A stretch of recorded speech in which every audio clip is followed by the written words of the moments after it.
Hello and welcome to Low Budget Gaming and welcome to my Steam winter sale guide. I make these videos every time there's a big sale and I give you just some tips and tricks, some tools, some websites that you can use to get the best out of the sales.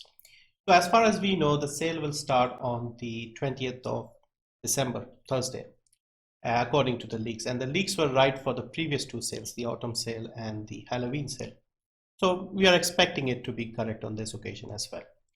So in this first part, what I'll do is I'll go over the websites that I use to figure out the best deals. So the lowest prices, how long the games are, how many people are playing, things like that.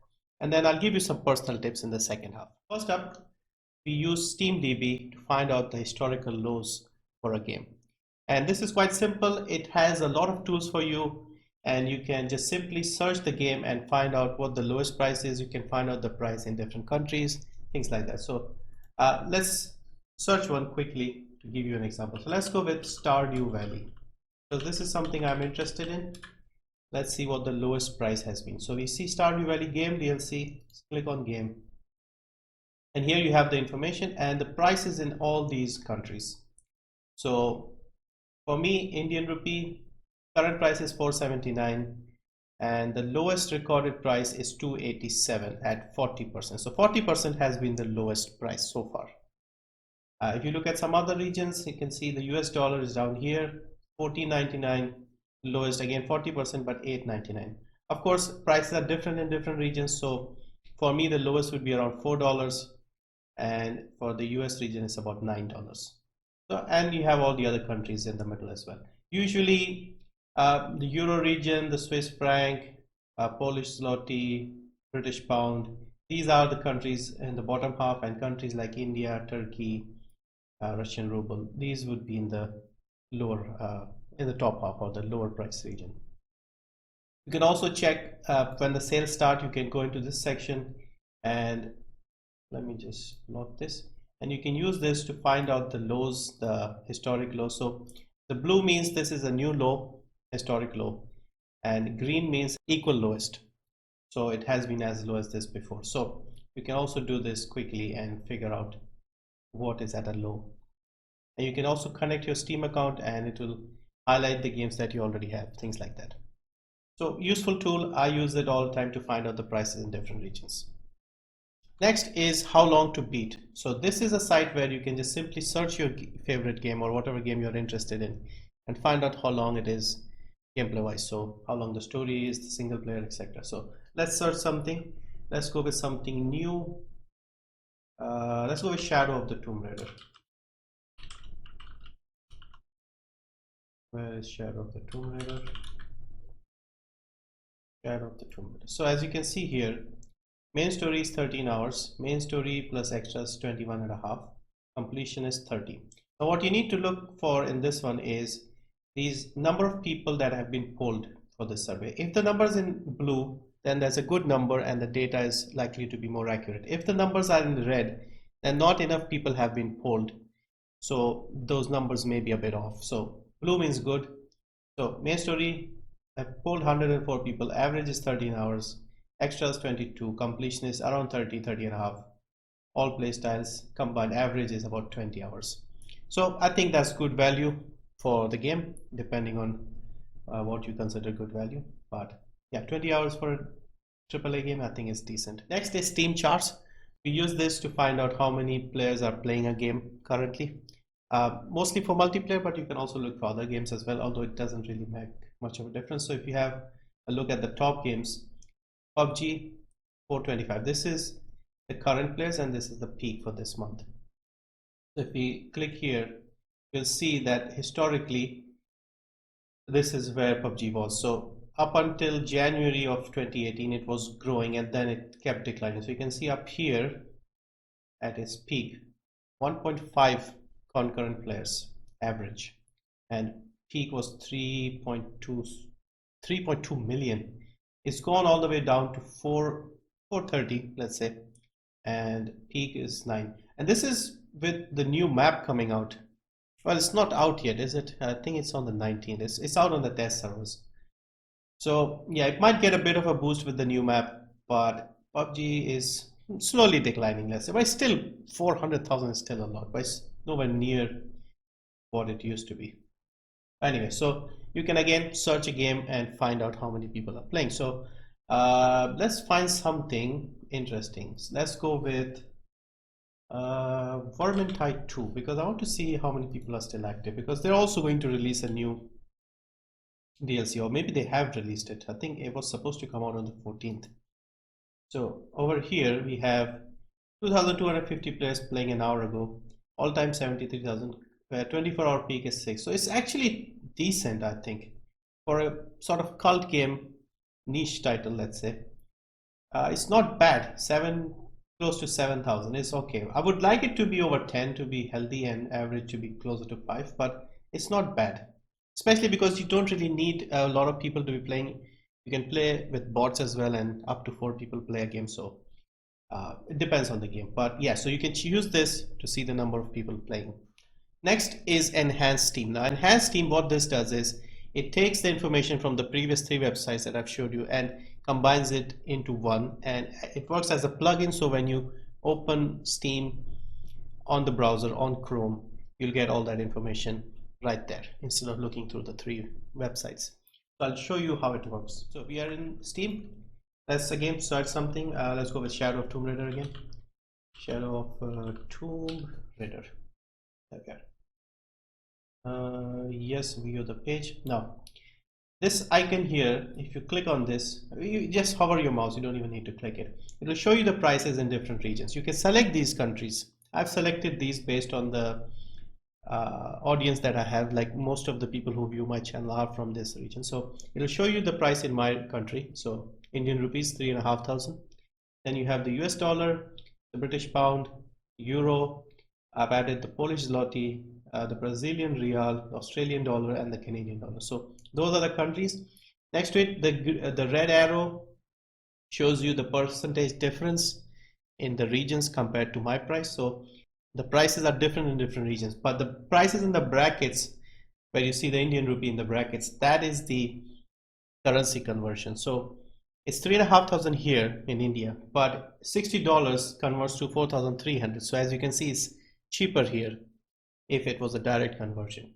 Similarly, if you see the Brazilian real, it's green, so it's cheaper in Brazil. So out of these countries, the game is cheapest in Brazil, 3,295. That would be the conversion. Now you would see it in your currency, obviously, but this is helpful for someone like me. Wouldn't be much use for others, but works for me because I make these videos. Okay, so besides that, if you go down here, you'll see the number of active players. This is from Steam charts, and you also have a bit of performance data. And what else? How long to beat is here as well, so you can see they've added the information here. So those 3 websites, they have been added here. Now, another tool that is optional, you could say. I mean, everything is optional, but if you're good with computers, you wouldn't need this, but if you're not, then you can use this as well. Now what this does is it tells you if your PC can run it. So if you have an older system and if you're not sure if a game would run properly or not, you can use this. Also, remember, you can always check it on the Steam page itself, because if you look down here, you get the system requirements here. But if you want it to be specific to your system and if it will run or not, you can do that as well. And what you do is you type in the game here. Let's go again with our current example of the Tomb Raider. Just this, please. And can you run it? Now what it does is it will show you the specs. So this is the same as watching it on Steam, but there's a small app that you can install if you click on this, that will just quickly go through your system and tell you if your PC can handle it. So I'll just install this. I've already done it, but I'll do it again just to show you. Also, this is safe, you don't have to worry about it. So let it download. It's only about 5 MB. Once it downloads, we run it and it will tell you whether you can run it or not. Basically, it will gather the data, and the next time you search it, you won't have to look at the numbers there. So it's going to check. It should take a minute. So it'll just check the details, hardware like graphics card, processor, driver numbers, things like that. It'll go through all of that, and then the next time you search, it will use that information and tell you whether you can run it or not. There is, however, one issue that I've noticed with this, which I'll come to once this is done. So this is done. You can see it says I matched the minimum but not the recommended. So it says here minimum 660 GTX 1050. So I have R9 380. Tells you pixel shaders required, vertex shaders, dedicated VRAM. So we have all of that, CPU, everything's great. But I don't meet the recommended. And what they're recommending is a 1060 or a 480 or 580, whatever. So mine is a 380, so mine is an older one. So I don't meet the recommended specs. So they are suggesting a graphics card upgrade, which to be fair is all right. Occasionally I've seen them mess up the AMD graphics cards. They tend to get it wrong sometimes. So apart from that, this is pretty good. This is easy. And if I search something else now, for example, let's go with Witcher 3. Witcher 3, just the base game, please. Where is the game? Okay, there it is. So you can see once again, I meet the minimum, but not the recommended. Okay, I guess this is all right because R9 290 is slightly more powerful than the 380. Yeah, so I have played Witcher 3, so it works fine. I mean, I would say it's fine, but yeah, to get the best out of it, you will obviously need a little more juice. So again, very useful tool if you are not that good with computers and you want some quick method to find out if it works or not. So in part 2, I'll look at what happens when the sale starts and some advice regarding that. The first things, don't rush in straight away when the sales start. Just give it a few hours, wait for the site to settle down because initially it's quite busy and sometimes the Steam prices don't get updated for a while. So wait, I would say 5-6 hours at least. Maybe you can wait even longer if you want, 1 or 2 days. Personally, I don't even buy for at least the first few days. Take your time, look around, and when the prices have settled down, you can just pick and choose what you want to get.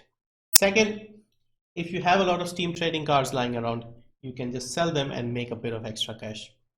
Most games drop 3-4 cards, and depending on how new the game is, how rare the card is, you can get some good value for it. So if you are like me, you have a lot of games with a lot of cards, you can quite easily make a few hundred rupees or a few dollars quite easily. Next, wishlist management. I would say manage your wishlist properly, have a good number of games in the wishlist, remove all the unnecessary stuff that you may have added and you're not interested anymore. Add the newer games that might be more interesting to you, and then just simply go here, filter according to the games, put a discount filter on, let's say 50% or more, and sort them according to price. So this way, when the sales start, you just see what's cheapest at a certain percentage discount, starting from the lowest, all the games that are on sale. So just easier to manage. Other than that, I would say with newer games, look for at least 40% discount. With older games that have been around for 2-3 years, look for at least 75% in my opinion. With AAA games, I think the sweet spot generally, well, not just AAA games, but other games as well, indie games, about 1.5 to 2 years seems to be the sweet spot. So by that I mean the game has been out for a while, the prices have dropped reasonably, they have fixed any issues with the game, any remaining DLCs, etc. have been released. You should probably have a Game of the Year edition by that time, around 1.5 to 2 years, and at least it would have dropped by 50%. So an example that I often bring up recently has been Shadow of War, for example. Middle-earth Shadow of War. So this game came out October last year, 10th of October. At launch, they had 3 versions of the game. The standard version, the silver edition, and the gold edition. So 60, 80, $100, 4,000, 6,000, and I think 7,000 rupees. And then they added 2 expansions. Initially at launch, they had loot boxes in the game. Around mid of this year, they removed the loot boxes, and around July or so, they added the definitive version, the complete version of the game. So the game became more balanced. Prices dropped, and I picked it up when it dropped a bit, about 30% or so, I think 20 or 30%. And during the autumn sale, this definitive edition was down to 50%. So the game that cost you $100 at launch was around less than 30. In fact, on Fanatical, it was on sale for 15 on a star deal a few days ago, and I think it's currently on sale at Humble at 70% off for about 17.99, I think, or maybe 16.99. In just a little over a year, it's dropped significantly. From 100 is down to under 20 quite easily, and it's a great game. So yeah, so this is a good example of just waiting a bit, a year and a half to 2 years, and that's the perfect time to get it. You get good value for your money, you get a decent game that's been polished, everything's been released, and you get to enjoy it without the worry of spending too much money. Finally, a general tip about managing your money. I would say don't put all of it at the start of the sale. Put half of your budget into the Steam wallet. Look through the sales and pick out some games that you want. And then towards the end, you'll definitely find more games, and then you can put in the rest and buy them. If you put all of it at the start, you're likely to spend all of it, and then you'll notice some other good deals that you may be interested in, and you've already spent your money. So you may either end up spending more or miss out on a few games. So keep that in mind as well. So yeah, so that's a quick guide. Hopefully this was useful. When the sales start, normally what I try to do is do a live stream soon after the sale starts. So this time, since it's a winter sale, I'm expecting it to be a bit busier. So I'll come maybe half an hour to an hour after the sales start, so that the prices have been updated and the site is working properly. We'll sit down and we just look through the sales and find out any good deals. And then after that, what I do is I make short videos covering different price ranges, different genres, things like that. So I usually make a video for the historic lows, for the under 10s, under $5, under $2, things like that. Occasionally I look at best open world games or best strategy games, things like that. So yeah, stay tuned and share your advice as well if you have any good advice for managing the sales and how to get the most value for your money. And yeah, thank you for watching. See you in the next one.